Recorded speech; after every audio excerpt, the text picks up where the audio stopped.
Okay, well, greetings everyone. Welcome to Anthro Perspectives. I'm Keith Kellerson. I'm an applied business and organizational anthropologist.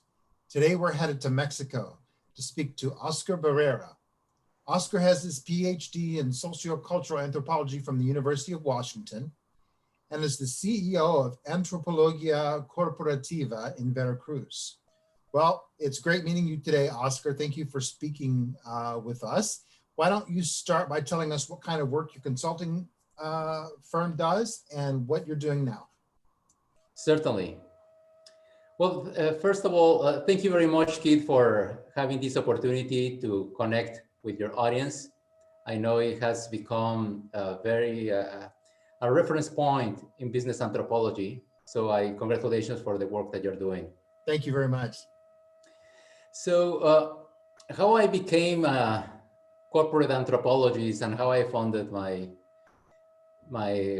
business consulting business. Well, it's a kind of like a long story, but let me make it very short. Okay. I graduated from college in tourism and economics degree. That was my major. So, but you know, at that time, at that age, I was very enthusiastic, energetic, and I wanted to change the world. So I said, who are the most disempowered people in Mexico? Well, the indigenous people, los indígenas, no, indigenous communities. So I went to the highlands of Chiapas to develop a project. My idea was to create a tourism project so that the Western tourists will leave all the revenues from tourism in one of the most visited indigenous communities, because most of the tourists will settle in San Cristobal de las Casas, where you find all the restaurants, hotels, but they go to the indigenous communities, primarily one that is called Chamula. And San Juan Chamula only is like a zoo or a museum where tourists go, take pictures, and I wanted to develop a project in which the indigenous people will create their own tourism industry. Mm.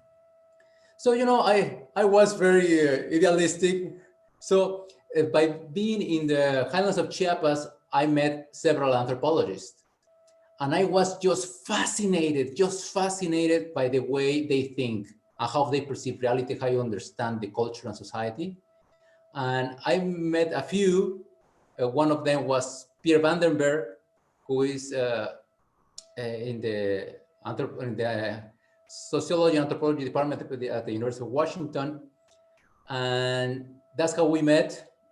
And I also met another anthropologist, a really brilliant anthropologist that was so funny. He was from Mexico City.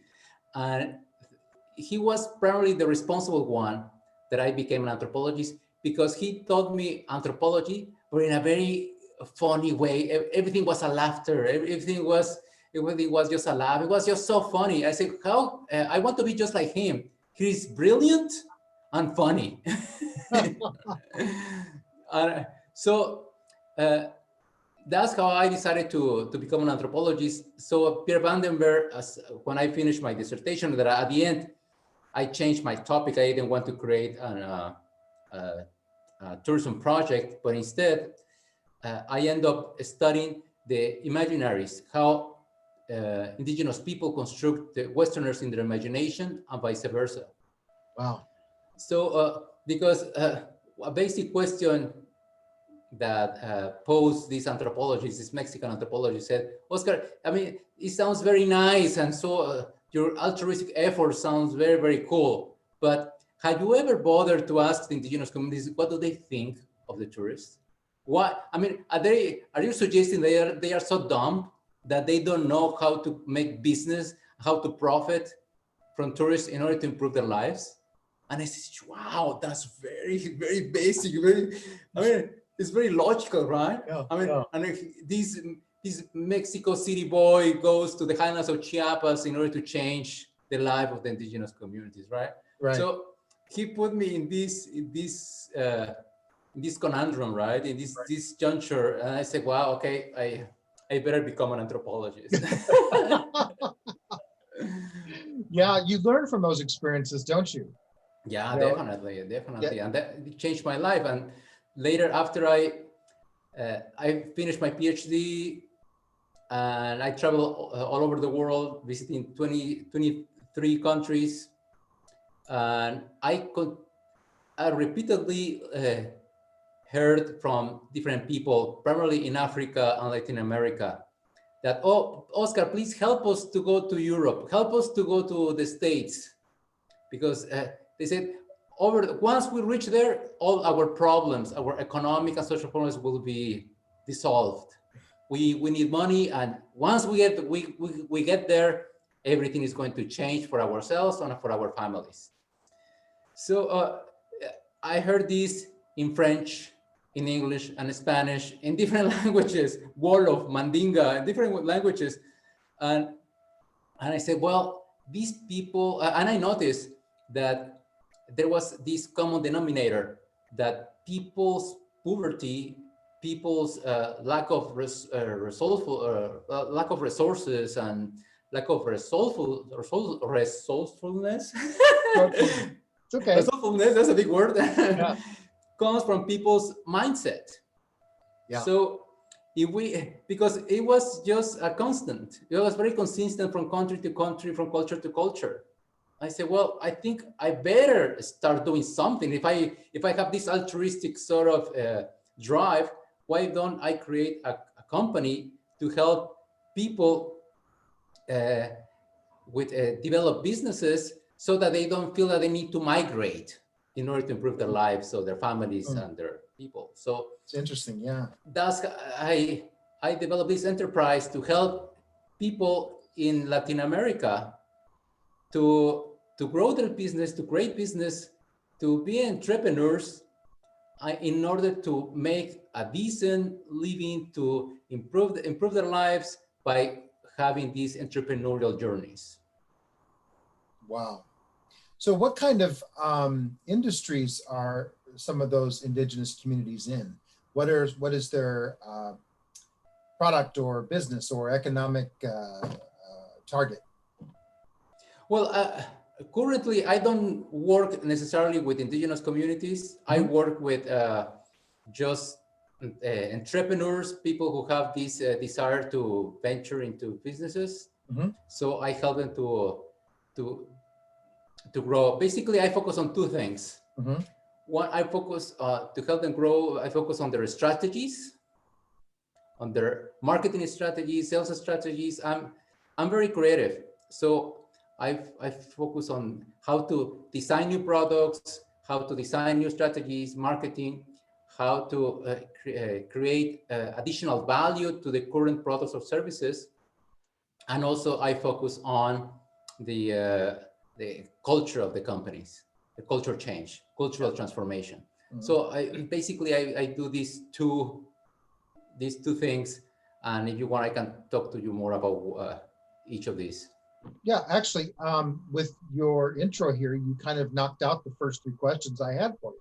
So why don't you tell us some of your success stories about cultural transformation in these groups, in these companies? Okay. Let me tell you the story of the most recent one. Well, it was not the recent one. It was actually from last year, but it went on this year, at the beginning of this year too, which is called a company that they sell medical equipment. And all kinds of medical equipment, from monitors to TJRs, and I don't know, all kinds of medical equipment. They import these products from China, and they sell them here throughout the nation, throughout the country.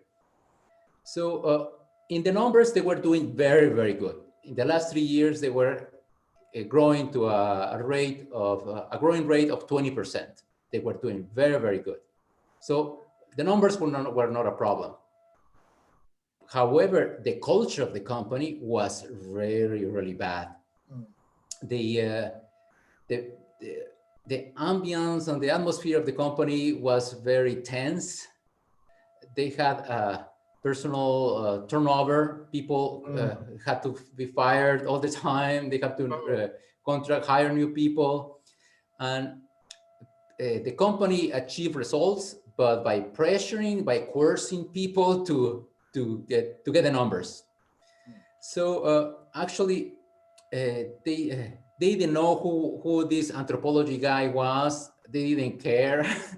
they uh, they knew that there was this strange tall guy that wanted to help the company to improve their culture, but anthropology is like, what the heck is that? Exactly. So, Exactly. Yeah. however, I was strange, but also I was strange in the sense that I inspire curiosity, because as an anthropologist, my first movement was to do field work. Mhm. So I hang out in the offices, in the hall rooms, in the hall next to the water fountain, just observing, taking notes, sitting on people's meetings, taking notes. So people were just curious. I was just observing. And I noticed that there were major issues that needed to be addressed. One of the issues, oh, sorry for that. Let me Sorry. turn this off. One of the issues was they there was animosity, there was tension among people because they have uh, systems and procedures that they were just failed. I mean, there was just terrible. So if I wanted to work on the culture, I needed to work on the procedures, on the systems, Yep. because I could not just help people to improve their relationships if the cause was still there. Yeah. So I also knew, and also by talking to some other colleagues, anthropology colleagues, I knew that in order to help the company to change, people needed to be aware of how bad they how bad they are. Yeah. Yeah. If people are, it's like someone that is sick. Yeah. Until they become aware of their illness, and they have their desire to change and improve their diets, do exercise, they will do it because they are conscientious, they are aware. Otherwise, if you give them a sermon, I'll tell them what to do, they won't do it. They have to be convinced that a change is desirable and it's something that they need. They need to be aware of that. Yeah. So that's what I did. I conducted the OCI, the Organizational Cultural Assessment Instrument workshop, and with in a big room with all the company, including the investors, the board of directors, managers, everybody. Great.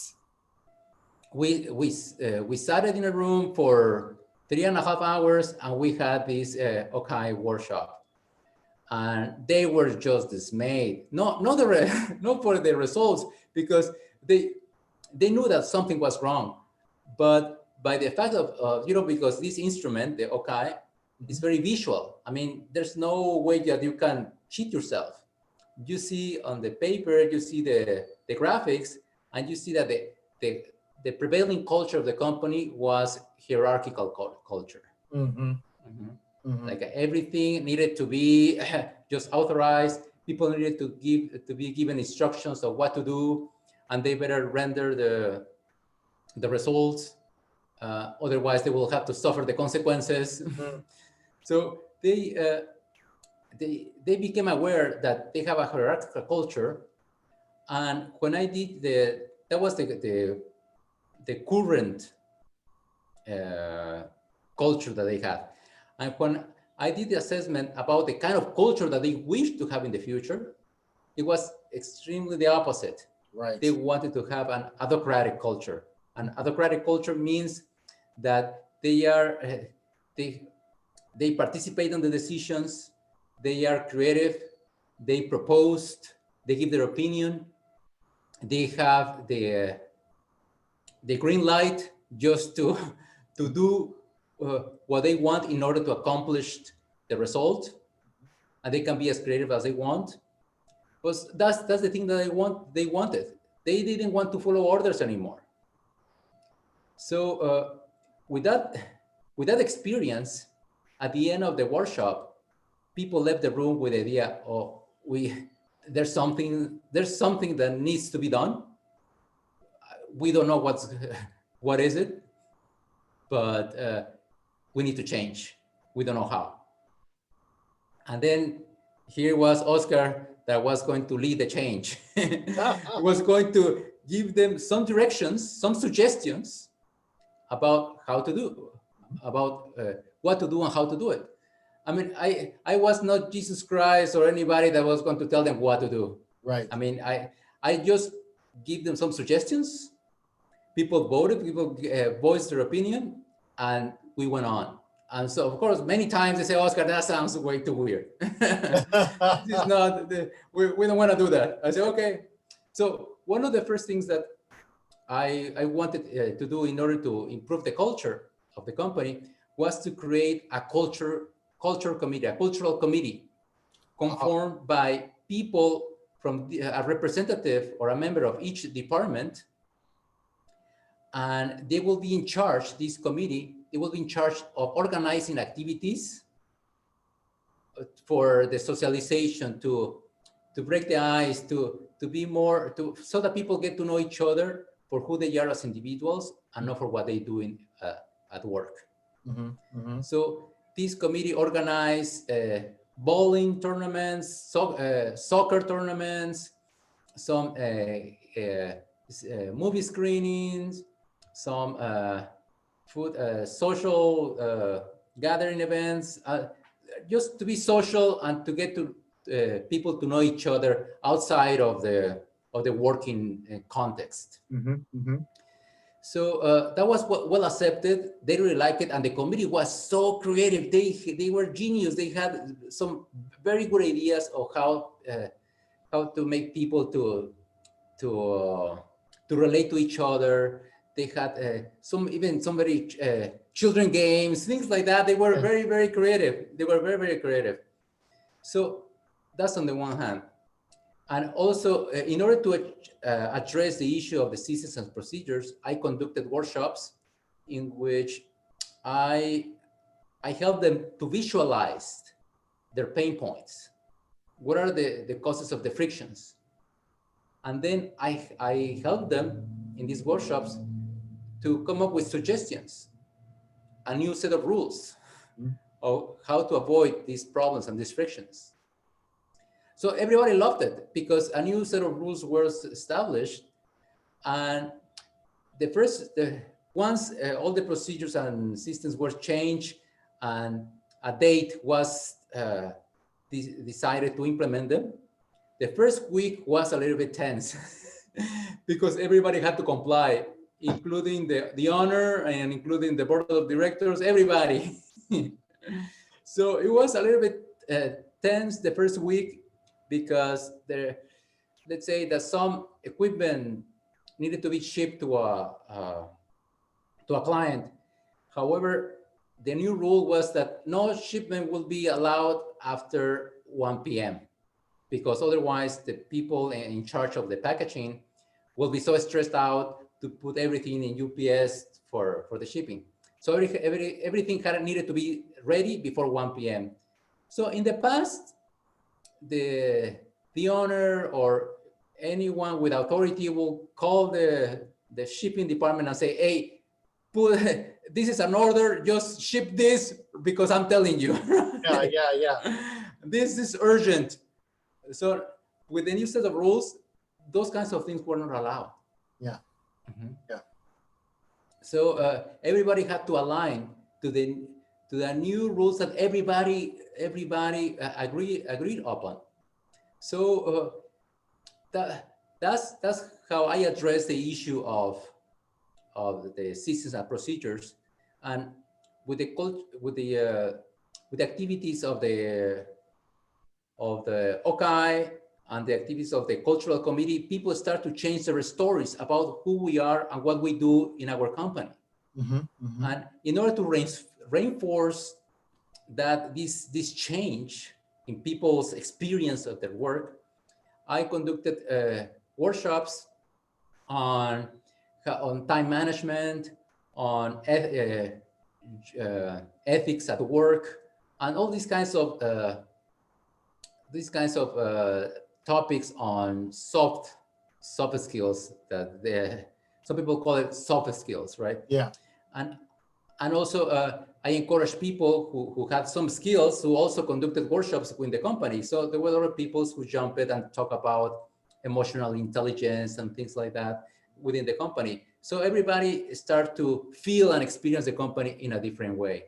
And in 6 months, after 6 months, the company start thriving tremendously. The turnover disappear of people. People now are more loyal to the company. Of course, I mean, this is not a final product. There's still margin to grow. However, they made a radical change and for the benefit of the company, to the extent that when the pandemic arrived in March and everybody had to work from home, everybody was just, okay, we can deal with this. We know how to work together, and everybody was more patient with each other. Didn't have to freak out because, oh, somebody's not connected. What is going on? Right. Right. So that's a story of the culture change within a company. Yeah, and that's really good because, companies like the one you were talking about that have this, what they know in leadership circles as this compliance culture, everything, there's a lot of procedures, but everything is emergency and everything is urgent and everything has to be done right now. And I've worked at places like that, but I've also worked at places where the kind of socialization among employees is kind of discouraged, right? Like, you'll see people like talking over the water cooler or just talking in general, or just, being friendly with each other. And sometimes bosses don't like that, but what they don't understand is how important that is. Yeah, they may not be talking about work stuff, but they are reinforcing their relationship with each other. So when it comes time for them to work together, they're on friendly terms. There's a less conflict, there's less tension. So it doesn't matter if it's bowling or it's having lunch together in the cafeteria, those things are so important for a company so that they can build, this sort of in-group cohesion among their employees, build teamwork, build cooperation. And that is going to, pay off for the company in the long run, a lot more than just constantly, pounding people for not doing this right and not doing that right. And the small little things that, employees, because no employee is perfect. Every employee is going to make mistakes and every employee is going to, not do things right. And the energy it takes for a manager or a boss to, micromanage and to, try to whip employees in line, it's not worth it. You have to build a sense of community. I mean, the workplace is a village. It really is it's a cooperative village. And a lot of companies don't realize that, but it's so important for them to realize because, again, they're going to be able to have better teamwork, better in-group cohesion, and really better compliance with whatever policy or procedure they have, because they kind of have this sense of, we're all in this together. We've all got to get this done. And then they're going to have a sense of pride in the company. They're not going to dread going to work. They're going to have less turnover, and build that pride that every company wants their employees to have, So I think what you did there is extremely important. And you probably, without realizing it, you probably saved that company from bankruptcy or disaster. Yeah, in the following years, certainly. I'm convinced of that. Yeah. Yes, absolutely. I think they wouldn't be able to save the company in the next 5 years or so, because it will be very disastrous results. Yeah. And also, let me mention also that one important thing that I realized with working with that company and with other ones is that me as an anthropologist, I have to give them some guidance on how to change themselves. Right. Because I remember that in my research of coming up with ways of helping this company, I came across with this book of the 5 languages of communicating appreciation in the working place. So that's an amazing tool because the way people feel appreciated within a company vary from person to person. There are some people who are very kinesthetic. There are some people that are very visual. There are also people who are very, they want the facts. No words. I don't need your words of appreciation. I need the facts. Show me that you appreciate me, right? You find all these different ways of expressing appreciation. So if you don't shed light in a company of these different ways in which people communicate, people are going to get lost. So I conducted workshops on this topic, and it was very, very useful. It was very, very helpful for people to communicate better in a more assertive way, in a more impactful way. Yep. Fantastic. So given your stories and your journey, what do you think are the top skills that anthropologists can bring to business?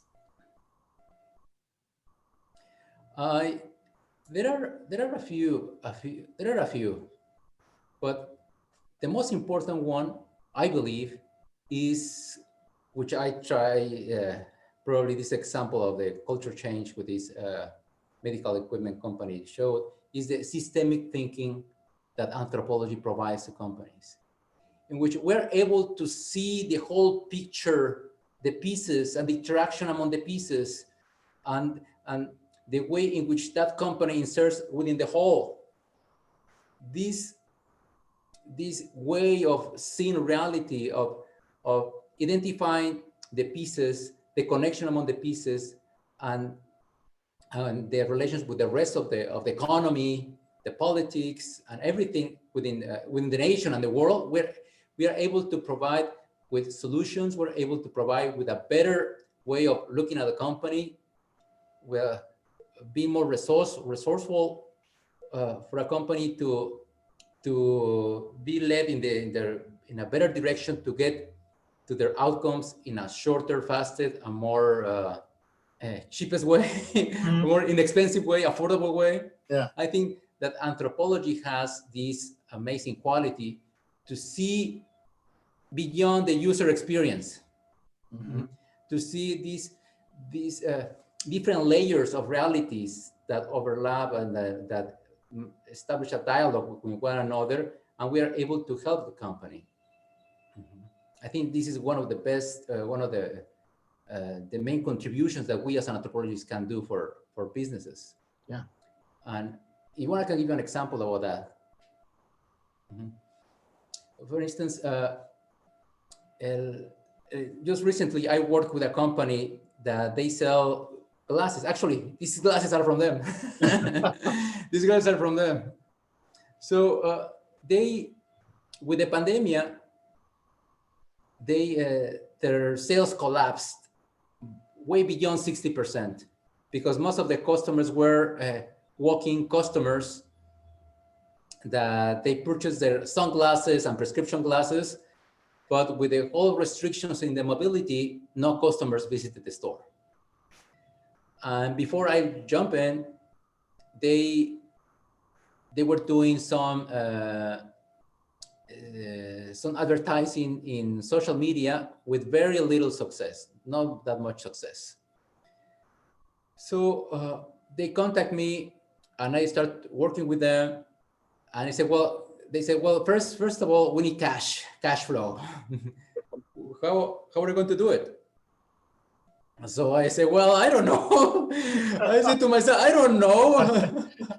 I don't know. But so I started as an anthropologist. This is where it comes the systemic thinking, right? Yeah. I said, and then I asked, okay, tell me, what have you done? What strategies have you used to sell in the past before the pandemic? What kind of records do you have?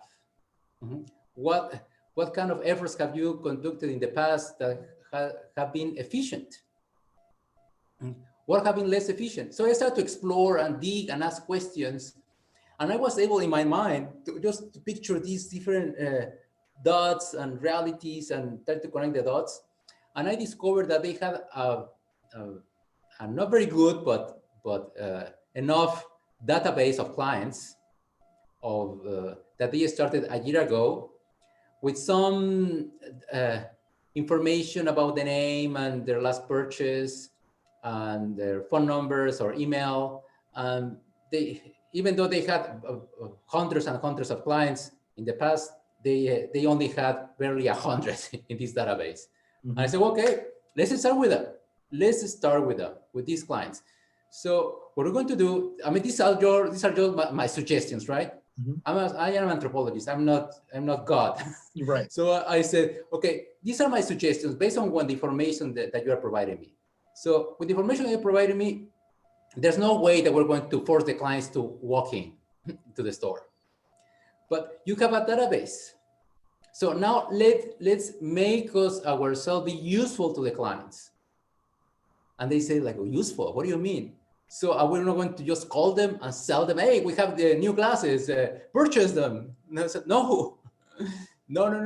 And this is where I start borrowing from my experiences with other companies, including this medical equipment company. One of the things I observed in this medical equipment company is that the sales department, they have this very, very, very insightful way to conduct their sales. They call their clients and say, hey, how, Dr. John, how's the monitor that you bought from us? Is everything working fine? Do you need anything? Is there anything that we can help you with? Do you need instructions? So they made themselves useful. So I said to this optical this optical business client, said, so we're going to create a script, and we're going to make ourselves useful to the clients. So I discovered that in this during these sessions, during these interviews, that people normally lost their classes 3 months in an average period of 3 months, mainly sunglasses. You put them anywhere, or you sit on them, or you just braid them, whatever. So it's very common. And that's why many people don't buy expensive glasses. They buy just something that they can be replaceable because they lose them, they break them, or the dog chewed it, right? So I discovered that info. I said, well, we created a script in which we show ourselves useful to the clients. How's everything working with your new prescription glasses? Are they working fine? The prescription are the legs just working fine? No, everything is loose. No screw is loose. Is everything fine? So step by step, we follow the conversation to show that we care to the client, and show that we have, in case they need it, we have something for them, whether some glasses or prescription glasses for them or for a relative. It was not the idea to push the sale. It was the idea to, hey, here we are. We're just letting you know that here we are. In case you need us, here we are. So with that strategy, with this script, following this script, the customers began to show up, and they increased their sales 20% within 1 month, just by doing this exercise. Just by doing this exercise.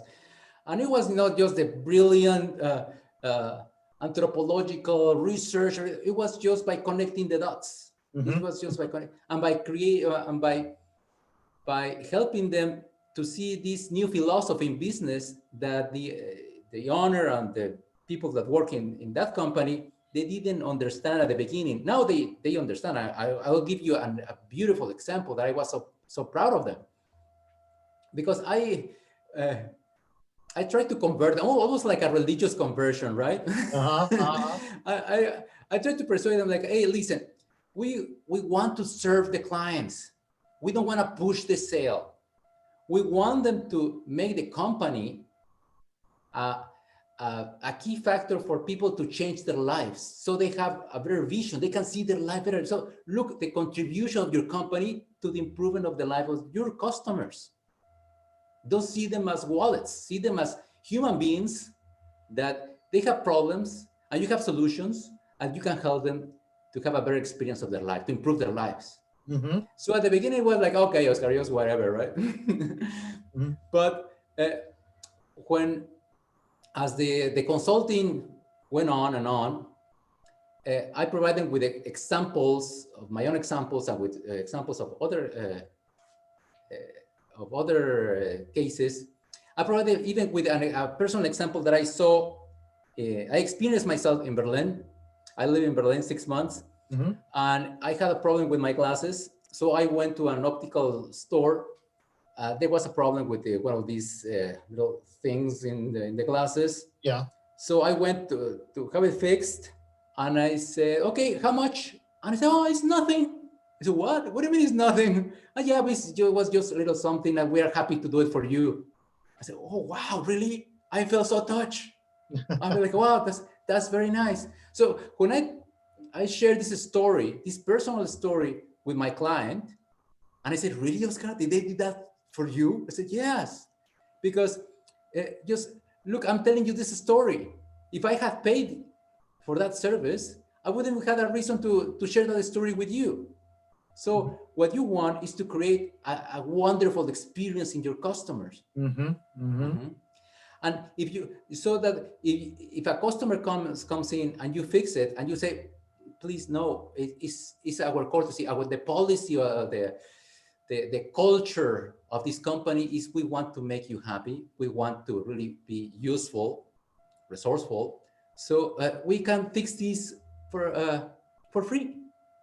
But in case you or a relative of yours or a friend of yours need glasses, please think of us. Right. Please think Right. of us. And that's So, contagious because if they're taken care of very, very well, they're going to tell their friends. Next time one of their friends say, oh gosh, I need new glasses.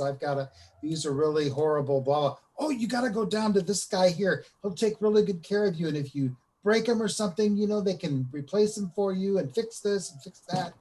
That's how that works. That's that whole word of mouth, basic consumer strategy. So that's incredible. You just say the testimonial of my client.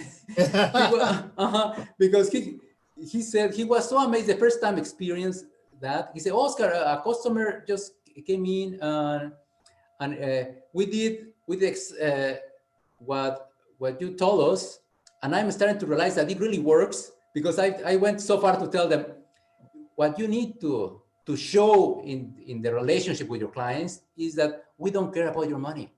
Right. We care about your well-being. Yeah. Mm-hmm. This is what you need to tell them. You need to verbalize this to your clients. You have to make them feel that way. Mm-hmm. Mm-hmm. So the owner told me the other day that they had this amazing experience in which a client came. They treated very nicely. They said, like, Oscar, we went beyond what was expected from us, and amazingly, that client referred us to a friend. That friend came, bought from us, and was so amazed that it referred us to another friend. So this is amazing, Oscar. It works. They go, yeah, it works. It's great. It's amazing. They go, yeah, man. They go, this is how you make business, by changing people's lives, by focusing on the individual and not focusing on the money, not focus on the transaction, but focus on helping people to improve their lives. Yeah. So what do you think companies need to know to understand the value of the anthropological skill set? I don't think they need to know. I don't think they need to know anything. Yeah. Yeah, I don't think they need to, because it doesn't have to come from them. It has to come from us, from anthropologists. Mm-hmm. Mm-hmm. Yeah. If the business sector, if companies do not see the value in us in anthropology, is because we haven't been capable enough, good enough to communicate the message. I mean, this is the rule of business, right? Yep. Right. You can. This is the entrepreneur syndrome, right? If you're an entrepreneur, you think that your product is great. This is the best product, the best services in the world, right? But like I had a client. he's in the fumigation business. He plagues pet and when they have these bugs and they use this bug control business. Okay, not sure. Cucarachas. How do you call that? I'm not sure. Yeah, when they have these cucarachas and they have all these problems with insects, and they go then to kill them. Oh, exterminator. Yeah, exterminator, right? Yeah, like an exterminator. Yeah, I forgot.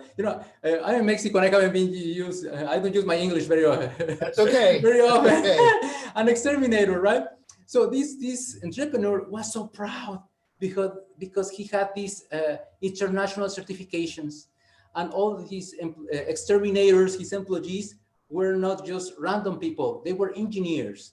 And but he complained that the companies, his clients, went for cheaper options than him. And I said, we have the best. We are the best. Mm-hmm. And I said, but who cares? Your customers don't care. What should they bother? What should they care if you have these international certifications? If you have the most well-trained people, what should they care? Because don't focus on you, focus on them. What are the solutions that you bring them? What kind of transformations you provide to them? So instead of making it about you, make it about them. So I use this analogy also with anthropologists. Just show your potential clients or show your clients all the transformations, all the benefits that your work as an anthropologist can do. They don't need to try to understand you. That's your job as an anthropologist. You need to show them. Mm-hmm. If you are not able to show that the benefits of your work is because you don't have a good value proposition. You don't understand your client. You need to understand your client. And if you understand your client, you are able to do a very powerful, a very irresistible offer. So we don't need to be understood by nobody. We need to, as an anthropologist, we need to understand the market. We need to understand the customers and make them see the value that we provide to them. Mm-hmm. Mm-hmm. Yeah. Well, so, this is my perspective. No, that's good, because it leads into the next question is, what can we do to help advance applied anthropology in business and in the workplace? Well, I think, one of the things that it really helps, that it will help, is that if we as an anthropologist understand business. Yeah. When I went to graduate school, nobody taught me about marketing. Nobody taught me about customer acquisition. Nobody taught me about the lifespan of a client. Nobody taught me about how to design a strategy. Nobody taught me, all these things that you need, all these tools and basic, how's it called, the basic operating system that you need in order to function in the business world. Right. If as an anthropologist, if you don't have this operating system, you are lost. So I think as an anthropologist, you need to know about sales, you need to know about marketing, and you need to know about all the kinds of things that you don't learn in graduate school or in anthropology. You need to know about business, mm-hmm. how to deal with objections. Right. Uh-huh. All these kinds of things that if you want, as an anthropologist, you don't need more anthropology. I mean, you don't need to learn more tricks or tools I think what you know is probably enough to make a change, to make a difference in the life of a company, mm-hmm. in the life of the people in the company. So you just have to find better ways to communicate the value that you provide to them, the transformation that you provide to them, mm-hmm. and you need to speak the same language. Mm-hmm. Otherwise, people won't be able to see the results that you provide to them. Right. So you need to learn about sales, need to learn marketing, need to learn about the basic stuff like dealing with objections, create an irresistible offer, value proposition, this basic stuff that you have to learn in business. And this is the stuff that I have to learn the hard way because nobody taught me that. I had to learn myself. I had to teach myself. I read a lot of books. I listened to hundreds and hundreds of podcasts. I took lots of courses in business, and I had to teach myself how to do this. Mm-hmm. it's interesting you say that because when I got my master's degree in organizational business and organizational applied anthropology, I didn't focus on like the sort of user experience or the marketing or anything like that. So I had come across a job description one day on LinkedIn about looking for marketing segmentation. And the way the job description was, it looked like something that I would be interested in doing. The company was very interesting and what was being done was very interesting. And I'm like, yeah, but I don't know much about marketing or what is the segmentation thing? So I looked it up and did my own research. And then like within a minute, I understood it. A lot of people say, well, there's no way you can understand marketing and segmentation within a minute. But with the anthropological skill set, you understand segmentation has to do with the population. What different groups of people are out there that could potentially buy a certain product, and what are their needs? This particular job had to do with, well, it didn't really have to do with it, but it had to do with segmentation, all aspects of a certain culture. And my first thought was, well, refugees, right? Refugees have a lot of needs. Immigrants have a lot of needs. So what is it about them that would make them want to buy a product when they don't have too much money, right? So it really got my wheels turning in my head to thinking about all this. How would you market to immigrants and refugees to try to help them do what they need to do and that sort of thing? So that was kind of a realization. I think sometimes when you have anthropology in your background, for some of these other business areas, all you do is a little research and you can get it like that. You understand what it is. So, and then later, I even did an article with a marketing consulting firm. We collaborated on an article about marketing. And, I've never had any marketing experience. I've never done marketing. But I understood what they wanted me to say in terms of their article, and I was able to line it out. And it wasn't hard. It wasn't hard at all. So it's amazing to me how much anthropology can give you and can take you into areas that you've never even experienced before. And this is like, I have like 20 years in sort of corporate environments. So, but I still never touched marketing. So I understand all those basics you have to have. But with the anthropology on top of it, boy, does it make it that much richer and makes you, I think, more competitive as a candidate for those companies or as a consultant or anything else. Yeah, I think you hit it on the spot when you say that as an anthropologist, it's very easy to digest information such as marketing, sales, customer acquisition, things like that. And by listening to you, just reminded me of a case of a client that they have this clinical lab business in which they take blood tests and urine tests, all kinds of tests, right? They have this lab business company. And they were struggling because it was a family business and there were corporations that began to appear in the city and they offered very competitive prices that this family business couldn't compete with because these corporations bought all the solutions that needed to do all these testings. They import them in big quantities, they got big discounts, and in this family business, they have to buy local. They couldn't buy from companies overseas.